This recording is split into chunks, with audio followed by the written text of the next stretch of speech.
us are sporting the DWRC tattoos. So again, and as mentioned, like, we had a lot of fun. We were also pretty serious about rugby. By the time I was a senior, it won the Ivy Leagues 4 times in a row, and in '95 they did it again.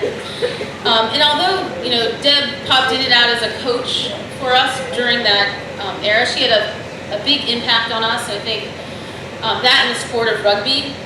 There's something, you know, absolutely magical about being 17 or 18 years old and just absolutely falling in love with the sport, you know, falling in love with a bunch of women that are absolutely amazing. We learned the value of hard work. We learned the value of perseverance. We learned that tenacity and just competitiveness. Deb's not really that competitive, but it rubbed off a little on some of us. What are you saying? I don't know. I'm more competitive than you. We are not going to go through this again. So We've anyways, been through this, Nicole. I won.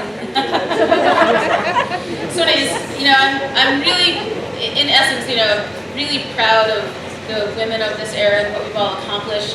We have entrepreneurs, we have lawyers, doctors, social workers, chief of staff, you know, lots of really impressive women. I think a lot of the course started in that ability to learn passion and love, tenacity, and hard work. So, thank you.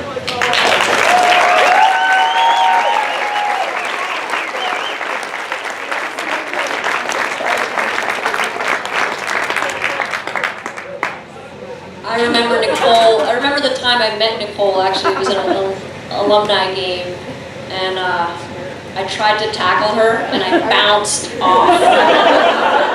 It's like, it's so clear. It's burned in my memory. Yeah, they were intense. They were intense. So, the late 90's brought more powerhouse teams, as well as a change of the national playoff structure and the development of D1 Northeast Rugby. In the fall of 1998, we hosted our pool of the national round of 16, defeating the University of Northern Colorado. Yeah, and then barely losing to Navy in the round of 8. During these years, we had several players actually named to the All-American squad, and I'll name them now. Dawn Elliott, class of '96. Rachel Katz, class of '97. Leah Campbell, who's here, class of '99. Stacy Davis, class of '99. Rachel Moss, class of '99. And Erin Broderick, class of '99. Stacy Davis went on to become our 4th Eagle. And I'm going to call on Leah Campbell Daly, 99, and Maureen McAleer, 99, to say a few words.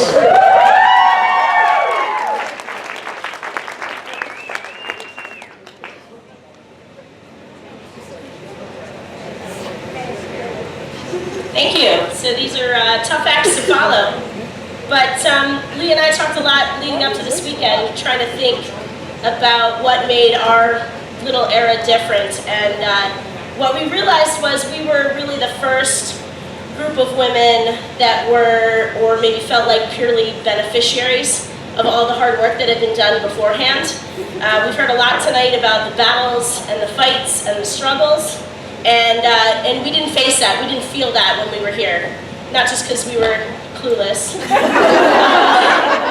But when we started playing, there was still a little bit of talk about how there was this old school boys thing and they kind of hated the girls rugby players. And we didn't have to deal with that. We didn't get bullied. We didn't see stuff written on the walls like girls 2 or 3 years before us had. And some of our closest friends were men's players. So we were really beneficiaries of a different social climate on campus. We also, maybe we were clueless, but didn't feel the financial burn like people had before us. We were really well funded. We had equipment that we needed. We had great travel support. We went on some awesome tours. California, London, Wales, Ireland, France. We didn't sleep on floors. We had uniforms. Well, we had That was my choice. And that's something special, and that's really a testament, we know now because we're older and wiser, to the people that went ahead of us, that fought those battles. So for the women that have already talked or had representatives speak for them, we have to say thank you to you guys. You really fought a battle for us.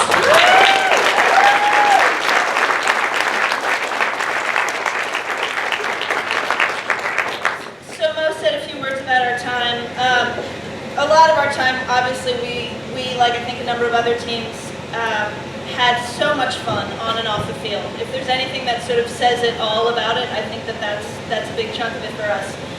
We dominated Radcliffe for the most part. I hear they're called Harvard now. Whatever. And if we didn't beat them on the field, we beat them in the drink-up, so there's that. We did get to nationals. We had a very, very long car ride from Cornell one time where we probably learned too much about each other. And I'm sure all of you have had experiences like that. And we learned a little too much about Deb. Yeah. There was a time when none of us could say I never. But as Mo said, we had solid fall and spring seasons. We had matches lined up for us, obviously by our own players, but everything felt smooth. We fielded A, B, C, and D sides. Wow. And sometimes we had players left over to give to the other team when they didn't have enough. And so it was a tremendous time, on and off the field. Thinking about going forward, or Deb's legacy going forward, because we talked a little bit about the past and what it felt like when we were there. We also have to say, you know, Deb, this is sort of a, they keep calling it your retirement, but it feels strange, that's like an ending, and your legacy doesn't end. I know I'm not the only person that played for you in that era, eras previous, eras that followed, that went on to coaching, and anything that any of us have been able to do as coaches, we learned from you. You gave us this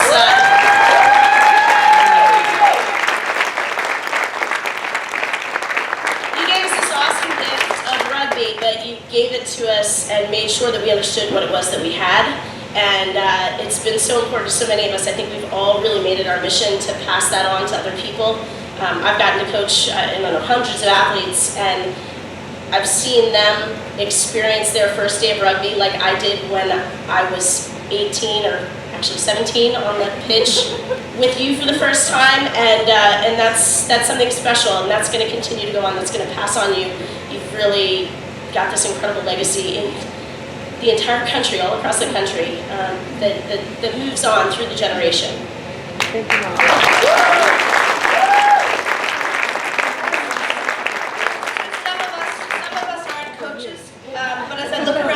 I know that a lot of us are parents. Shout out to the babies in the back.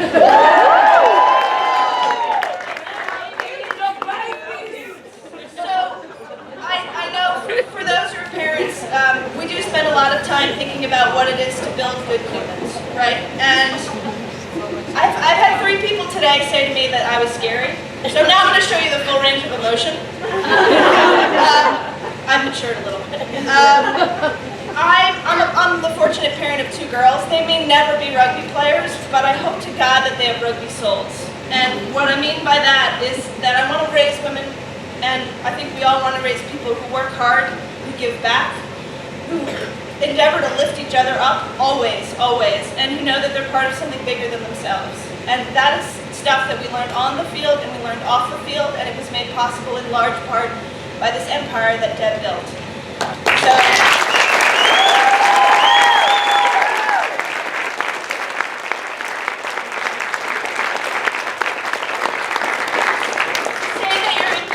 immeasurable is an understatement.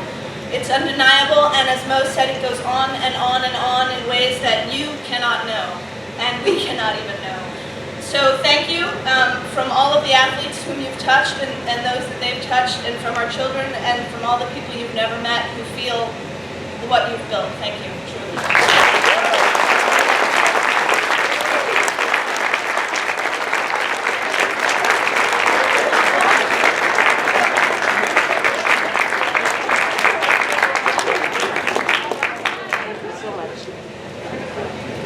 Thanks, guys. All right. Moving into 2000 to 2005. During these years, the DWRC had our most dominant teams in Division I rugby. We racked up New England, Northeastern, and Ivy championships and beat Navy in 2003 to once again.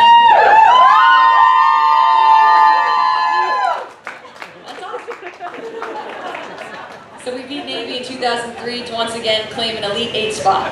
In some ways, this period was a heyday for women's rugby at Dartmouth. We had many incredible crossover athletes, as well as many four-year players, and we had large physical teams. We were able to develop very sophisticated offensive and defensive systems. They were not as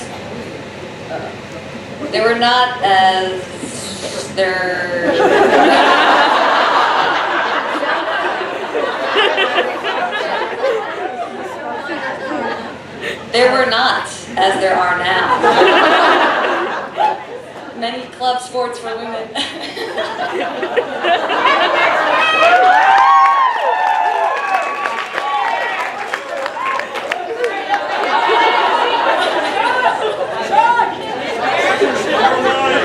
in front of the athletic department.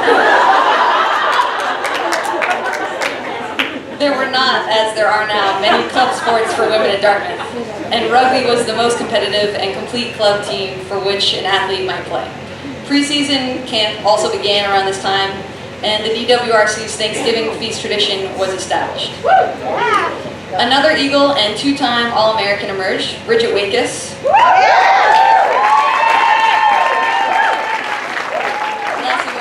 Who captained an under-23 touring side, as well as CJ Hildreth, an exchange student from Smith who started playing rugby at Dartmouth and went on to play on many US Sevens teams. Sarah Bergamy, class of 2000, and Jackie Johnson, class of 05, were also named to the Collegiate All-American squad. Bridget Wakus, class of 02, is going to come up and share a little bit more.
But I did write something.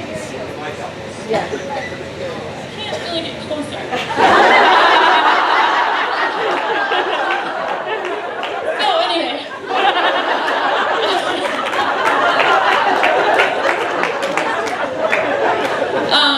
So I had a kind of an interesting road to rugby. I came to Dartmouth recruited to play ice hockey. So I had a little bit of a sort of varsity background. And just wasn't working out for me on the whole Division I level. And so Susan Krangle, who I became a very good friend of mine, said, you know, you should really try rugby. And I was like, that's not for me. And so she was like, no, you should really play. So I was like, all right, I'll come watch your stupid practice and like cheer you on, whatever. And loved it, and changed my life for sure. Had so many opportunities as an adult to play rugby and travel different countries, and would be a totally different person without playing rugby if I just stuck with hockey. So the only thing I have planned, really, is I wrote a letter to put in your book. So I'm just going to read the letter that I wrote because I put a lot of thought into that. So, this is what I said. Deb, before you move on to the next phase of your life, I wanted to share a couple thoughts and memories I had of you and my time with the DWRC. I said, as you go through life, there are only a handful of people who make a lasting, positive impact on your life and who shape the person you will become as an adult. For me, you are one of those people. The interesting part about you and the DWRC is that the best parts really had very little to do with rugby. I don't remember the score of any games. I don't remember, everyone keeps talking about we won this, we won that. I'm like, really, we did? But I really don't, I don't even remember the games, which I find interesting.